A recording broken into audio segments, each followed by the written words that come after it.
Hello everyone, welcome to a new video. It is the May books for Book of the Month. So I'm going to go through the selections.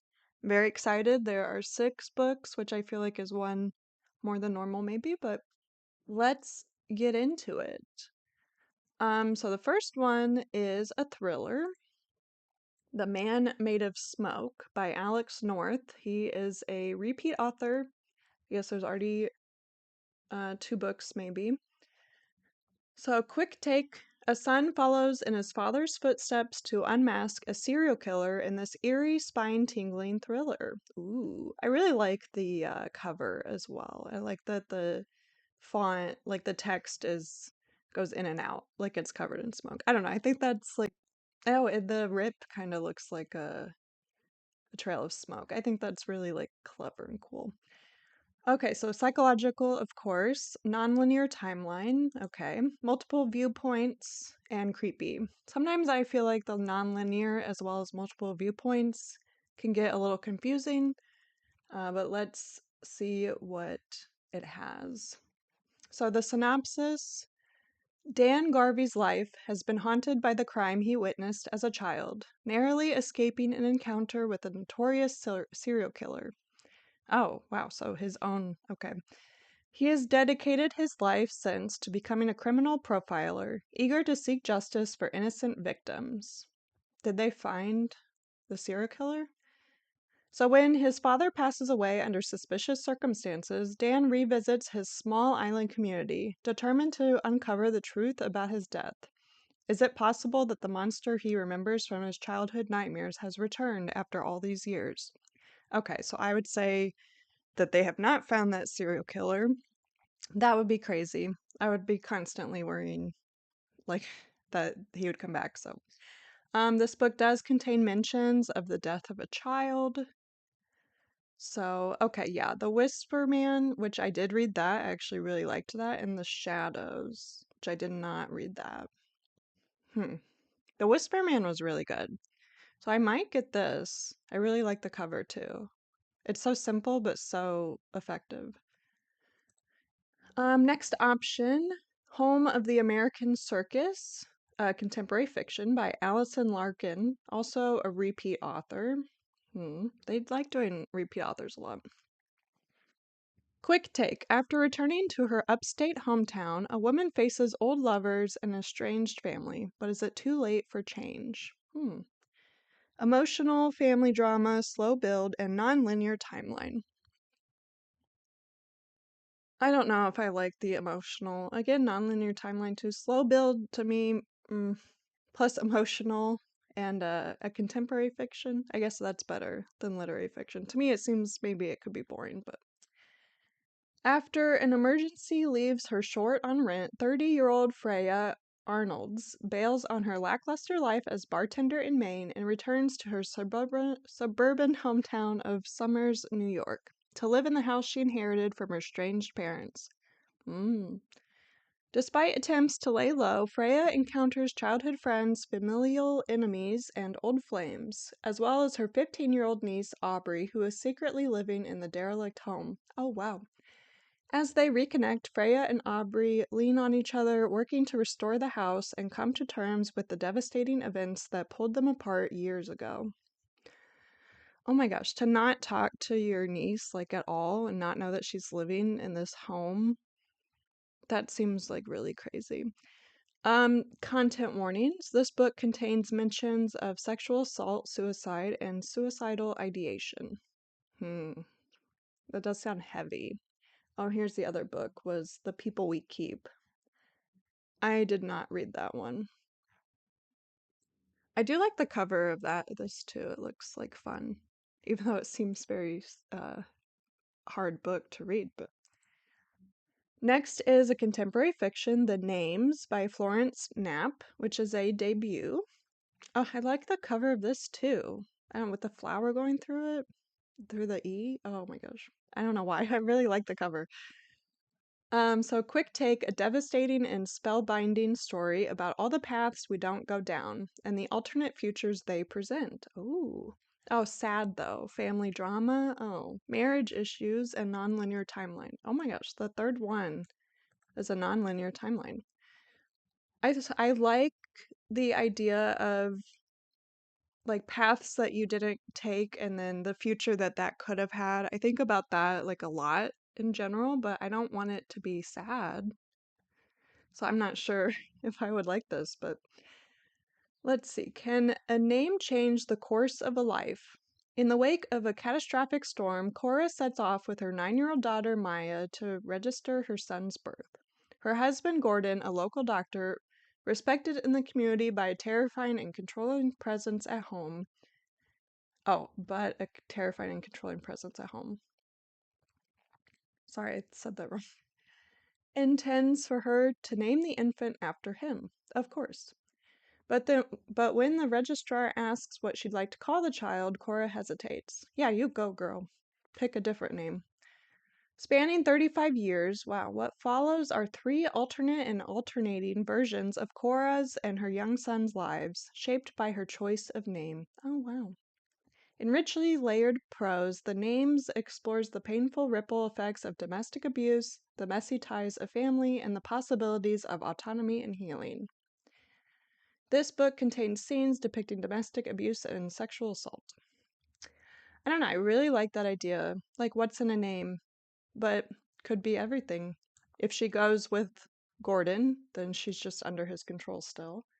And maybe her children grow up like that. If she goes with a different name, then maybe, well, of course, he would get mad and might hit her, or worse. But maybe then that makes her leave. But it says 3 alternate, like, names. So I wonder what the third one would be. Maybe she picks Gordon for his middle name as a compromise? I don't know. I am like intrigued by this a lot. It says sad, which like I'm never in the mood for, I guess. There's enough sadness in the world right now. I don't need to read about it, but I really like the idea of different paths and naming different things, and hopefully she takes control of her own life, hopefully gets away from this abusive husband. But I don't know, that could be fun. Plus the cover is like so pretty for something so sad. Okay, the next one is The Literary Bombshell by Daryl Farr. It's a debut and early release, literary fiction. I like the cover of that too. It's like very collagey. In this razor-sharp, provocative tale, a headstrong teen held for ransom is drawn into her captor's revolutionary cause. Oh, wow. It is early release. This comes out May 27th. So if I get this, I could read it early. But if I do get it, am I actually going to read it before it would come out? I don't know, because I'm pretty busy. So it's 400 plus pages. That's pretty long. Action-packed. That's good. Coming of age and salacious. I don't know if I want to read salacious with a teen, unless how old is she? I don't know. That seems weird as a tag for this. Especially her captors, the Stockholm Syndrome. I'm not sure about this. Okay. Synopsis: Corsica, 1993. As the sun-drenched Mediterranean summer heads into full swing, beautiful and brash 17-year-old Severine Guimard is counting down the days until graduation, dreaming of stardom while smoking cigarettes and seducing boys in her class to pass the time. The pampered French-American daughter of a politician. Oh, so I'm definitely French. I'm not saying correctly. Severine knows she's destined for bigger things. That is, until one night Severine is snatched off her bike by a militant trio fighting for Corsican independence and held for a large ransom. When the men fumble negotiating her release, the 4 become unlikely housemates deep in the island's remote interior. Eager to gain the upper hand, Severine sets out to charm her captors, and soon the handsome intellectual leader Bruno, the gentle university student Titu, and even the gruff, unflappable Petru grow to enjoy the company of their headstrong hostage. As Severine is exposed to the group's political philosophy, the idea of Marx and Fanon begin to take root. With her flair for the spotlight and newfound beliefs, Severine becomes the face of a radical movement for a global TV audience. What follows is a summer of passion and terror, careening toward an inevitable explosive conclusion as Severine steps into the biggest role of her life. I don't know. Is she becoming indoctrinated? I mean, 17, but you're still kind of impressionable. And you're living with 3 guys who I assume are not teenagers. I don't know. I don't know if I like this, like, setup. Oh, no content warnings. That's good. A little surprising, but that's good. I don't know about that. Next one, Silver Elite Fantasy limited edition for $2.99 more, and a debut that is pretty. I really like that. In a gripping dystopian future, a young woman with psychic powers goes undercover to fight an oppressive regime. 400 plus pages, enemies to lovers, love that, salacious and dystopian. Young woman, is this new adult? I hope she's like, in her 20s. If it's salacious. I do like enemies to lovers. Dystopian, I don't know, I'm also a little over that, but let's see. The world is divided. On the continent, you're either a prime, immune to the biotoxin that nearly wiped out the Earth's population 150 years ago, or a modified, one who is enhanced by the toxin, developing powerful psychic gifts. Oh, wow. I wonder what percent of the population was either prime or modified versus just, like, killed off by this biotoxin. As conflict rages between the two sides, Rin Darlington, okay, interesting, lives in hiding, occasionally running the odd op for the rebel uprising against the Prime's oppressive rule. She must keep a low profile. After all, if the enemy finds out that she is a mod with a staggering 4 psychic abilities, she won't just be sent to the labor camps. She'll be executed immediately and without trial. When a careless mistake puts Rin in the crosshairs of the continent's military, she is taken captive and forced to join their most elite silver bloc. Unwittingly, they've handed her the perfect opportunity for the uprising to strike a devastating blow from inside their ranks. That is, if she can keep her powers hidden, survive training, and prove herself to Cross Redden, her maddeningly cocky commanding officer. Cross. Okay, despite the explosive chemistry between them, Cross doesn't trust her, even as he seems determined to destroy the remaining shreds of Rin's self-control. Yet, as the war between primes and mods escalates, and as Rin and Cross find themselves unable to stay away from each other, they must decide how far they're willing to go for their secrets, and how much of the continent is worth saving. I'd say none of it, if that's how they are. Cross, I don't know, is an interesting main male character name, and I'm not sure I like it. And I hate basing books on names, I guess, but you gotta choose something to be able to pick a book, so I don't know. I don't know if I would like it. Is it even a series? It doesn't say it's a series. Standalone. That would be good, though. Okay. Last option is Alive Day, which is a memoir. I feel like they don't do memoirs very often, by Carrie Budget. Did I say it's a debut? After a catastrophic injury sends her husband home from war, a young wife is left to deal with the consequences. Emotional, drug and alcohol use, graphic violence, and war. I don't know if I'm in the right mind for that either, but we'll see. Carrie Budget is living out of her car in a Kmart parking lot when her boyfriend Cleve suggests maybe we could get married or something. Okay, nice. Carrie says yes out of love, but also out of convenience. As a 20-year-old high school dropout who ran away from her family and recently lost her job, Carrie has nowhere else to turn. Just months after they elope, Cleve's Marine unit is deployed to Iraq. Then Carrie gets the call. Cleve's Humvee has been hit by an IED and he's suffered severe injuries. Oh, wow. Carrie rushes to Walter Reed, where she's told it's a miracle that her husband has survived. Happy Alive Day, man, a fellow vet says to Cleve, explaining that the date will always be marked as the day he was given a second chance at life. Newlyweds barely out of their teens, Carrie and Cleve are thrust into utterly foreign roles. Carrie tries to adapt to her job as a care as a caregiver. Oh, I can't speak for some reason. Navigating the labyrinthine system of Veterans Affairs hospital bureaucracy and doctors who do little more than shrug when she raises concerns about Cleve's dependency on painkillers. It is clear to Carrie that Cleve is using opiates to dull a pain that is more than physical. Oh, she catches his first overdose, but what if she can't save him a second time? Will she be able to save herself? Oh my gosh. Yeah, that sounds like really heavy and hard. Oh, okay. Content warning. This book contains scenes depicting domestic abuse, child abuse, and miscarriage.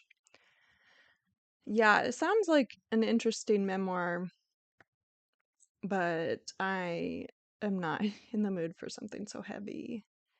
So then let's check the add-ons. Okay, so I think, oh, my friends. I think the new ones are from Walk Like a Girl Up. So that's kind of a lot of add-ons too. Oh, it's also a memoir, Walk Like a Girl by Prabal Gurung. Walk in Prabal Gurung's glitzy footsteps as he confronts the fashion world and empowers change on and off the catwalk. LGBTQ plus themes, international, New York City, and glamorous. They always have a New York City, I feel like. Oh. Synopsis. Walk Like a Girl is the story of a queer boy who yearned for a world beyond the confines of prejudice he experienced growing up in Nepal in India.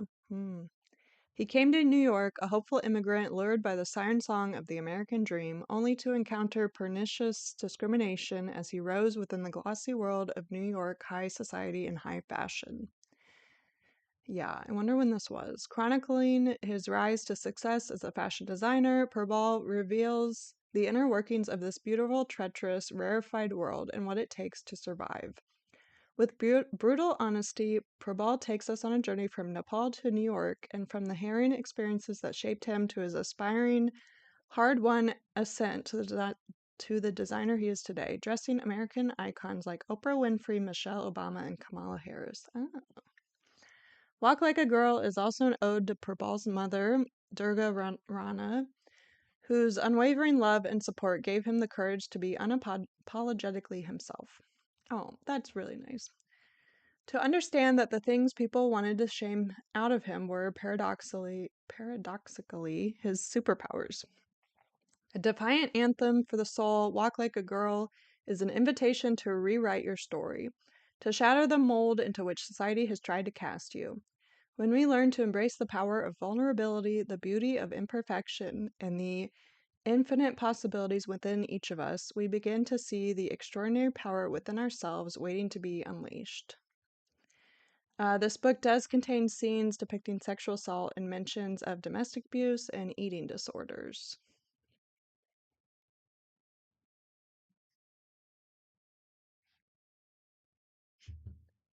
So, next one, yeah, I probably won't like buy that one, but I am interested in reading it. Next one is Frederick Beckman, My Friends, contemporary fiction. I like the cover of that too.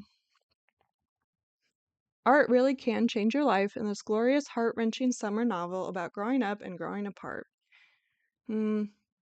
Okay. 400 plus pages, nonlinear timeline, multiple viewpoints, and graphic violence. Ooh.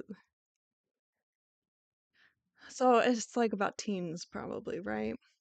Most people don't even notice them. Three tiny figures sitting at the end of a long pier in the corner of one of the most famous paintings in the world. Most people think it's just a depiction of the sea, but Louisa, an artist herself, knows otherwise, and she is determined to find out the story of these three enigmatic figures. 25 years earlier, in a distant town, a group of teenagers find refuge from their difficult home lives by spending their days laughing and telling stories out on a pier. There's Joar, who never backs down from a fight, quiet and bookish Ted, who is mourning his father, Allie, the daughter of a man who never stays in one place for long, and finally there's the artist, a boy who hoards sleeping pills and shuns attention, but who possesses an extraordinary gift that might be his ticket to a better life. These four lost souls find in each other a reason to get up each morning, a reason to dream. Out of that summer emerges a transcendent work of art, a painting that will unexpectedly be put into 18-year-old Louisa's care. As she struggles to decide what to do with this bequest, she embarks on a surprise-filled cross-country journey to learn the story of how the painting came to be. The closer she gets to the painting's birthplace, the more she feels compelled to unleash her own artistic spirit, but happy endings don't always take the form we expect in this fresh testament to the transformative power of friendship and art. Oh, content warnings. This book contains scenes depicting suicidal ideation and passing mentions of domestic abuse and sexual assault. I read Anxious People, which I really liked. The other one is Britt Marie Was Here. I have not heard of that. I really liked Anxious People. I'm not sure about this one.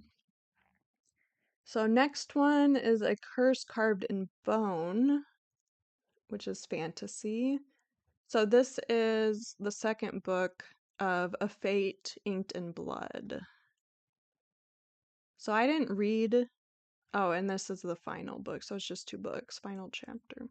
I didn't read A Fate Inked in Blood, so I don't know. If you want to read the synopsis, it's here. You can pause the video.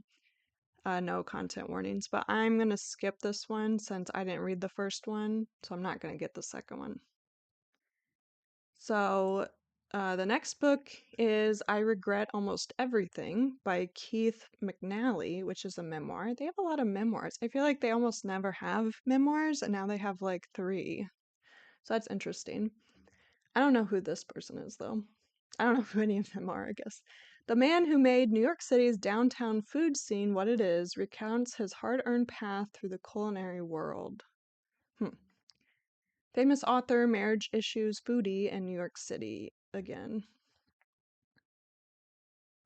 A memoir by the legendary proprietor of Balthazar Pastis Minetta Tavern in Morandi take us from his gritty London childhood to his serendipitous arrival in New York, where he found the era-defining establishments Odeon, Cafe Luxembourg, and Nell's. I've heard of Nell's, maybe. That's the only one. Eloquent and opinionated, Keith McNally writes about his stint as a child actor, his travels along the hippie trail, his wives and children, his devastating stroke, and his Instagram stardom. This book does contain scenes depicting suicidal ideation. Yeah, I'm not going to get this. I don't know anything about these restaurants or him. I don't really know much about the culinary world, but maybe you'll like it. So next is Aftertaste, which is early release and debut by Daria Lavelle. It's magical realism. What does it say on the top? I don't know what that says exactly. What if you could have one last meal with someone you loved? I think that's what it says. I don't know. I don't know why I try to read that, but... Oh, okay. Bon appetit. Take a bite out of this poignant, multi-flavored tale about a man who can serve meals to ghosts. Oh. This comes out May 20th, so this is another early release. Multiple viewpoints, nonlinear timeline, foodie again, and salacious. I don't know. Ghosts? How can it be salacious? And I don't know. Okay. Konstantin Duhovny is a haunted man. His father died when he was 10, and ghosts have been hovering around Kostya ever since. Kostya can't exactly see the ghosts, but he can taste their favorite foods. Flavors of meals he's never eaten will flood his mouth, a sign that a spirit is present. Kostya has kept these aftertastes a secret for most of his life, but one night he decides to act on what he's tasting, and everything changes. Kostya discovers that he can reunite people with their deceased loved ones, at least for the length of time it takes for them to eat a dish that he's prepared. Oh, that would be really nice, actually. He thinks his life's purpose might be to offer closure to grieving strangers and sets out to learn all he can by entering a particularly fiery ring of hell, the New York culinary scene. But as his kitchen skills catch up with his ambitions, Kostya is too blind to see the catastrophe looming in the afterlife.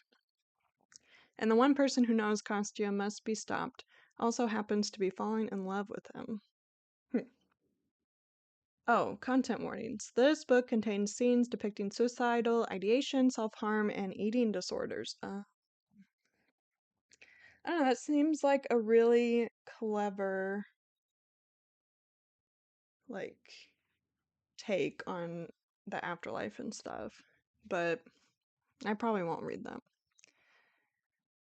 Next is The Love Haters, which is a romance by Catherine Center, early release again. Turns out it's hard to hate on love when it's your job to profile the hottest Coast Guard on this side of the Atlantic.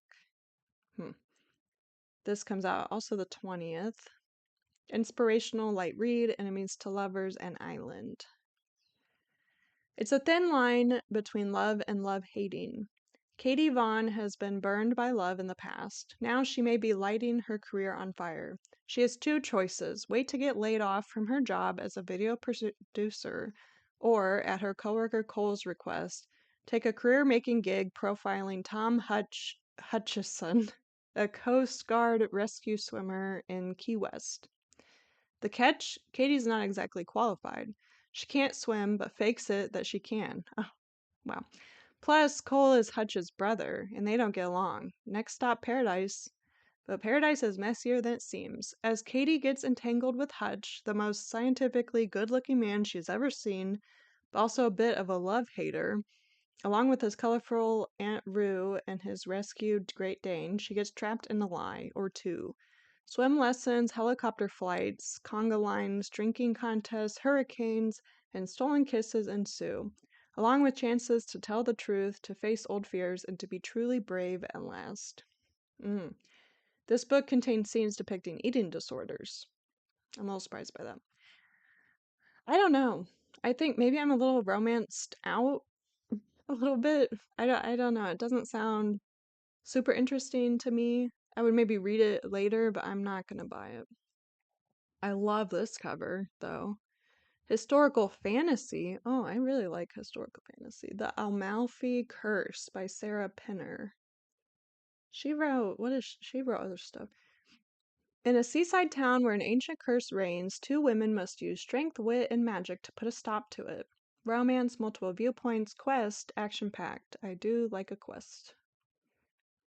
Haven Ambrose, a trailblazing nautical archaeologist, has come to the sun-soaked village of Positano to investigate the mysterious shipwrecks along the Amalfi coast. But Haven is hoping to find more than old artifacts between the azure waters. She is secretly on a quest to locate a trove of priceless gemstones her late father spotted on his final dive.